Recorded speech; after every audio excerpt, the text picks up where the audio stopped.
Good morning, everyone. This is Rima. Welcome you all to MAPIC India exclusive interview with retail leaders for 2022 edition. And we have a special guest today with us from ZS Associates, Mr. Tarun Pandey, Principal Pune, India. Welcome, Tarun, to the MAPIC India exclusive session. Thanks a lot, Rima. Great to be here. So ZS works across entire retail value chain to help clients realize the key outcomes and execute data-driven insights to scaled decision making. And Tarun is a part of consumer practice at ZS, where he focuses on activating B2B demand through AI based platforms and offerings. During his 17 years at ZS, Tarun has worked across pharma, CPG, retail, hospitality verticals in areas such as commercial strategy and operations, sales force effectiveness, and consumer demand activation. So, without taking much time here, let's start, Tarun. If you could first introduce a little bit more about ZS Associates and to the mission you are after. Thanks a lot for the intro, Rima. So yeah, getting straight to ZS. Rima, Team ZS as an organization is 40 years old, started by Z and S. And these are two compatriots of Professor Kotler from the Kellogg Business School in Northwestern University. And at that time, they felt that marketing as a discipline is very well represented in theory, frameworks, and science, but sales was not. Professor Zoltner and Prabha Sinha, ZNS, they started this organization called ZS Associates with this basic idea of bringing in more science into the world of sales. So how do we size a sales force, structure it? How do you do national level forecast and territory level goals? So that's how the firm started. Since then, of course, we have grown to over 15,000 employees worldwide, around 34 offices, again, with the focus retained in helping our clients in the areas of sales, marketing, and supply chain.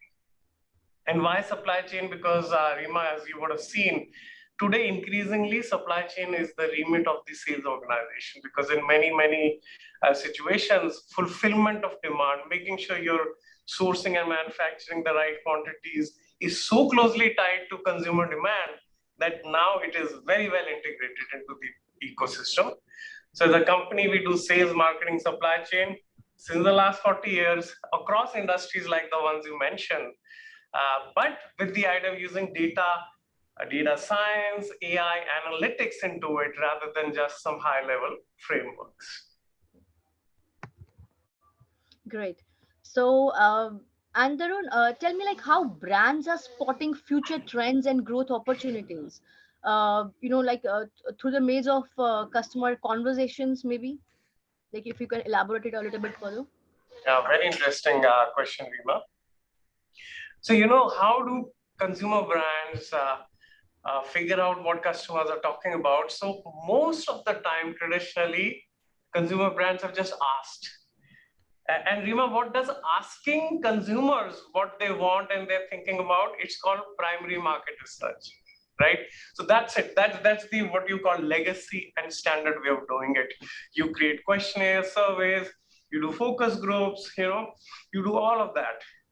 But Rima, today the paradigm is changing, and with more advances in data science, AI, we've been able to use techniques like NLP to listen to what customers are talking about without even being asked. So think of it as me as a consumer expressing myself on social media, or Rima as a consumer talking about her experiences with a product on Amazon. Yeah. Now, nobody asked her, hey, Rima, I want to, hear from you what you think about our new brand and are you using it in the right way? But she has something to share that's unaided. And that's why it's much more powerful. So now, more than ever, with advances in NLP, we are able to really glean out the sentiments of what consumers are really talking about. What's the latest and greatest when it comes to how they're using your products? What are the new applications in the consumer world that brands need to be aware of? We used to only ask, which is do primary marketing, market research. Now we do that. Plus, we do a lot more of listening using advanced methods like NLP. And the volume of such expressions by consumers is very high. Rima, if you look at product reviews and Twitter feeds and social media and the buzz out there, there's a gold mine of information. It is for us to be able to make sense out of it, so that we can tell consumer brands that, hey, this is a cause of concern, or this is something which is trending. Great. That's actually very interesting to know. And I think in the last 1 or 2 years, even the consumer has changed. And somehow like we have to come up with some kind of customized, kind of technologies or whatever, to just to allure them, right? I mean, things have changed in the last 2 years. Absolutely, absolutely, more than ever. Because Yeah. for instance, one big change, Rima, as you'll see a lot of our retailer friends in the MAPIC conference will also talk about, is that this move towards omni-channel has been accelerated in the last 2 years, more than ever. When 100%. access to Yeah. physical stores was restricted, Yes. adoption of digital and other channels has been much more than ever before. Yeah. Yeah. True. Okay, Tarun, tell me how brands are using AI, to forecast the future consumer demand with high levels of precision. Absolutely. So again, great question, Rima. So historically, how I would, and even today, by the way, at an aggregate level, if I just project my trend line as an organization, say I'm a big consumer brand in the beverage space, okay? And year on year, I've been growing at say 15, 18%. And if I just project it based on a few variables, I'll be able to get a fairly decent sense of aggregate demand. But the point is that doesn't have too much business sense for me. Today, I need to know what is consumer demand at a very, very granular level. Retailers need to know it by store, by local market, by SKU. Okay. So if it comes to that,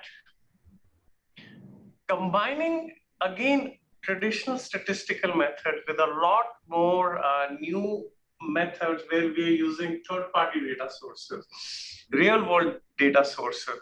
For instance, integration with weather.com API for a beverage, organization to be able to predict when there'll be a peak demand for some of their beverages. Likewise, in fashion, there are a infinite number of undefined, sources which we as organizations have to carefully pass through and say, these are the signals that may affect demand for me in different geographies by different SKUs. So we have to now have an ability to incorporate those signals in my demand planning, in my forecasting. So today, more than ever, for instance, traditional statistical methods are being replaced by more AI, ML-based methods, where you're baking in a lot more factors, which is that if the macro situation changes, what could be the effect on demand? If I pump in more promotional dollars or rupees in this kind of a channel, what could be the consequent demand? So there's a lot of these endogenous, exogenous factors that I have to incorporate. And I'm able to incorporate now more than ever to get a fairly granular, sense of consumer demand. Great. That's really a very interesting thing to know, actually. So, Tarun, tell me one more thing: how the brands, can connect with the early adopters of the new brands, by giving them a personalized and relevant experience, maybe. Yes, Rima. So the couple of themes here. One is personalization, which I'll come to, and connecting with early adopters. So a lot of this is again linked to your first question, which is how can we listen better to what our consumers are talking about. So once we are able to do that, Rima, historically, the whole construct of segmentation was created because our ability to address the market was limited. So the resources I had with me were such that I needed a gold, silver, platinum segment of customers so that I could address gold in one way, silver in one way, platinum in one way. Now, what's happening is even at B2C scale, the ability of AI for me to really create these micro segments is becoming feasible today. So that what I take to Tarun versus Rima can be differentiated without me expending so much more additional resources. So today, what's happening when it comes to personalization is that uh, rather than those standard gold, silver, platinum, or macro customer segments, we are able to realize that, so even if Rima and Tarun are very similar as a customer segment for my brand, they are in very different stages of their journey. Rima is about to get disengaged and move on to a competitor product, while Tarun is a loyalist. Okay, even if demographically and otherwise on historical purchases they are very similar. I'm able to discern that today, and then I'm able to give Tarun a different offer, which could be maybe a content or a message to keep him engaged. While I'm on a higher sense of urgency, I'm able to give Rima a much more, targeted offer to re-engage her before she churns out as a customer. Wow. And to be able to do that at a B2C scale is possible. So there are offerings that we have, a lot of players in the market as well have, which basically identify different consumers at different points of their journeys based on past consumption, based on other such cohorts out there, and give them the right offer. Unlike everybody getting a 10% off for buy one get one, there could be a multitude of different things at different times. It need not even be an offer. It can just be a message, a personalized message. So that's one more piece where more powerful and more advanced AI is enabling big retailers, big brands to engage with their consumers in a 1:1 level, which was absolutely not possible, a few years back. Yeah. I think personalization is the key today, right? Absolutely. Yeah. Absolutely. Yeah. That's really awesome. And I think, Tarun, this conversation was like so insightful, and thank you so much for taking time for this interview. And we really look forward to see you at MAPIC on 14th and 15th of September, and again with a very insightful session. And we really look forward to it. Thank you so much. Thanks a lot, Rima. Really excited and looking forward to MAPIC in September. Thank you so much. Bye. See you. Bye bye. Thank you.